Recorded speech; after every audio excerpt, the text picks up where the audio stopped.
that are being made by an interlocutor in a debate. The reason why I'm pulling out the whiteboard on you is because you've seemingly made many trivial and false commitments that are not representative of what you truly believe, such as the claim that a person is a human and that humans experiences, aka consciousness. But then when I give you very easy and simple pushback on that notion of what a person is, you then all of a sudden become very vague and very arbitrary in what you actually understand a person to be, insofar as finding a way to apply personhood to a thing when it doesn't meet the second criteria of that conjunct. And then you come up with even like more confused epistemological justification for the claim that it maybe is or isn't conscious at that point, by saying that it possesses the biological genetic preconditions to develop the physical structures that will allow for the emergence of that trait in the future, to a point where I don't think that you're giving me a coherent argument. And I'm not just going to accuse you of giving me an incoherent argument. I'm going to prove it by pulling out the whiteboard. Okay. I'm going to ask you a series of questions just to clarify on a couple concepts that we've spoken about so far in this conversation. The first thing I want to understand is, what is a person? Let's explore this question, maybe not necessarily for you, but also for a lot of the people that are watching this debate. There is a lot of philosophical conversation surrounding what a person is. I think in everyday conversation, we use the word person very vaguely, but yet very frequently. I'm a person, you're a person. We know what a person is, right? But the thing is, there are particular commitments that need to be made to define a person in a way where maybe an ant's not a person, a bird's not a person, and as I would say, a fetus is not a person. But of course, our guest says otherwise. Our guest says that a fetus is a person. So let's clarify on what a person even is. What is the definition of the word person? A living, breathing, or a living human organism. That is a person.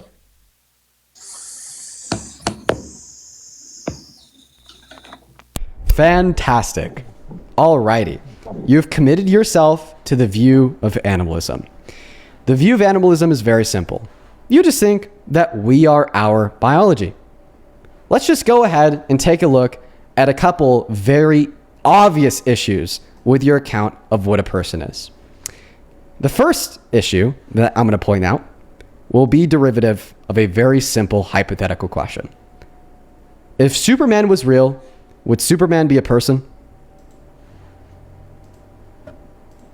If Superman was real, would Superman be a person? Yes. Is Superman a living human organism? No, okay, I get. He's Krypton. Dean, that's a hypothetical that doesn't matter. I just does matter. What you asked me. It does matter because what it shows you. It's a stupid question. Listen. I'll explain to you why this is not a stupid question in the slightest. Dean, I'm not answering that. That's just ridiculous. You just did answer it. You said that Superman would be a person. And I realized, wait a minute, that's foolish. Let me explain to you why that's not foolish. I could actually demonstrate this one to you very, very well. Do you agree that it's possible something like Superman exists somewhere in the universe? Even if that possible... No. You think, okay, when I say possible, I mean logically possible. That it's like logically possible that non-human aliens exist somewhere in the universe. No. You don't think it's logically possible that aliens exist? I just said no. How many times did I say no? What's the contradiction in the existence of non-human aliens somewhere in the vast extents of our universe? I'm not saying like that I know they exist. I'm just saying that it's logically possible for them to exist. You asked me a question. It is not possible for them to exist. Okay, bro. Then go ahead and give the contradiction within the existence of intelligent non-human aliens somewhere in the universe. They don't exist. All right, bro. That's not the question I asked, nor an answer to the question that I asked. Repeat the question.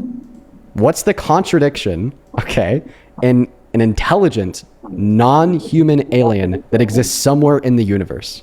You said, what is the contradiction? How is there a contradiction if I'm saying they don't exist? Well, non-human alien. Okay, let me clarify this. You said that they can't exist. Okay. No, I said they do not exist. Okay. Do you think it's possible that they could exist? Do I think that it's possible that Kryptonians could exist in the universe? Just like some intelligent non-human alien.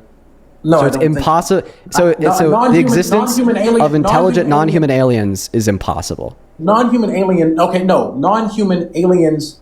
If by alien you mean not from Earth, then yes, that's possible. Okay. So the existence of somebody like Superman minus the powers is possible, right? No, not like Superman. no. That's I just said like Superman minus the powers. Just No. like an intelligent extraterrestrial, like Superman minus the powers. No, not like Superman. Not even minus the powers. No, I believe that a specific kind of extraterrestrial exists that is not like. Okay, what's the argument that it's impossible for them to exist? There's no evidence suggesting that there's never been any evidence produced that Wow, suggests that, bro. that non-human life with human-like intelligence or close to it exists. Okay. So this is what we call an argument from ignorance. Just because you don't have evidence of a thing existing does not Right, mean that it's absence of therefore evidence isn't logically evidence, that's not impossible for it to exist. Okay, let me like explain to you what I mean by this.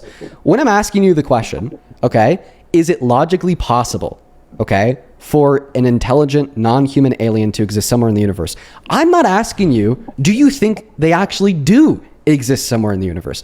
I'm not asking you, can you provide sufficient evidence to justify that they do exist somewhere in the universe? I'm not asking you you to justify if you something know that they exist somewhere in the universe. I'm not even asking you if you believe. I'm not even asking that. I'm not even asking you if you believe that they exist somewhere in the universe. All that I'm asking you is if it is logically possible, okay, that a non-human intelligent alien could possibly exist in And like I'm saying one in that of the infinite to that- possible worlds. And I'm saying to that question, there is no one. What do you mean infinite possible? No, Dean, no. Okay. So then you're saying, well, that must mean that there's a contradiction derived in the existence of intelligent non-human aliens. Why would I say that? Because in order for something to be impossible to exist, it has to be contradictory. Like an example of something that is not possible to exist would be a squared circle.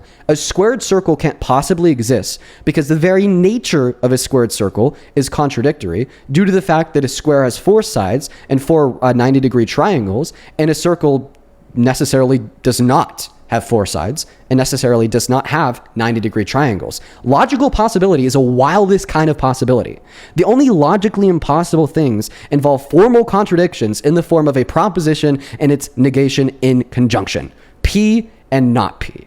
So when you say that it is impossible for intelligent non-human aliens to exist, you are saying that the very nature of the existence of an intelligent non-human would necessitate a formal contradiction in the form of a proposition and its negation in conjunction. No. Now, I'm what is the specifically- contradiction in the nature of the existence I'm of an specifically intelligent speaking- non-human animal?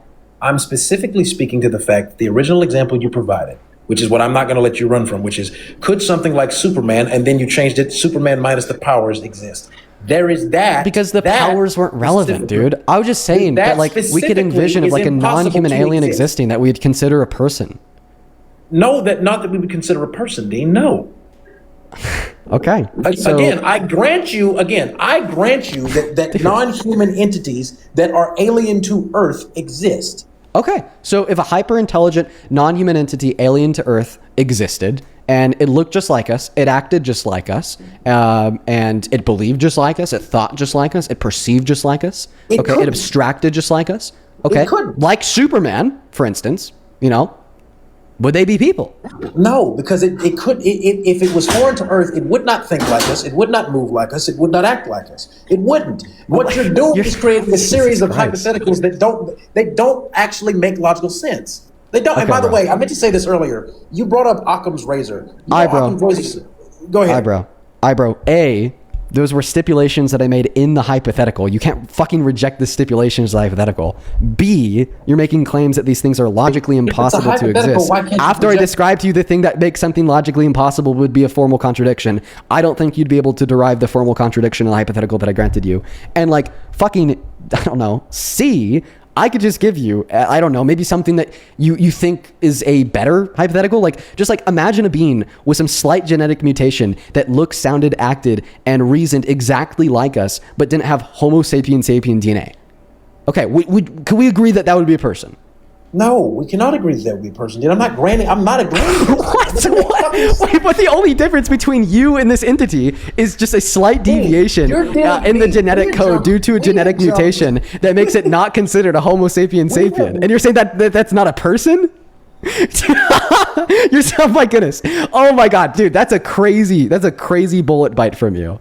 That's a crazy bullet bite from you. It's okay, not. there's a being that exists with some slight genetic mutation that looks, sounded, acted, and reasonably acted just like us, but didn't have Homo sapien sapien DNA, meaning that they are not a living human organism. Dean, do you realize You'd how far say away that we that's have not a jumped- person. Do you realize how far away we have jumped from the original conversation? You are literally Oh, wait, over here trying to. that's why I made a whiteboard. We have not jumped from the conversation at all. Why have we not jumped from the conversation at all? I asked you for what your account of a person is because you're arguing that a fetus is a person from the moment of conception. Your account of what a person is a living human organism. I am now arguing with the use of absurdities and reductios that your account of what a person is just simply insufficient in describing what we actually take a person to be. And like I'd say the most recent reductio that I gave you is a really good one, because if we were to imagine a being that once again had a slight genetic mutation that looked, sounded, and acted and reasoned exactly like us, but because of that genetic mutation, they were not technically classified as a Homo sapien sapien, they would not possess the second necessary criteria of what you think a person is.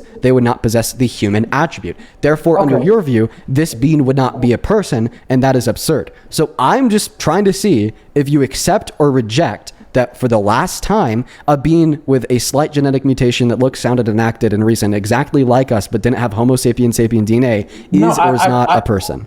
No, I'm going to reject that, and I'm going to do this. I'm going to refine. So you reject that they're a person? I'm going to refine my definition because I see what it is that you're doing. So I'm going to actually refine my definition. Okay, so you accept that this being with a slight genetic mutation would be a person, and for that reason, I do not. No, I do not. Then why are you refining your definition of what a person is? Because I understand where you're going to try to take this. So I'm going. So to beat you to the punch, I'm going to redefine for the last time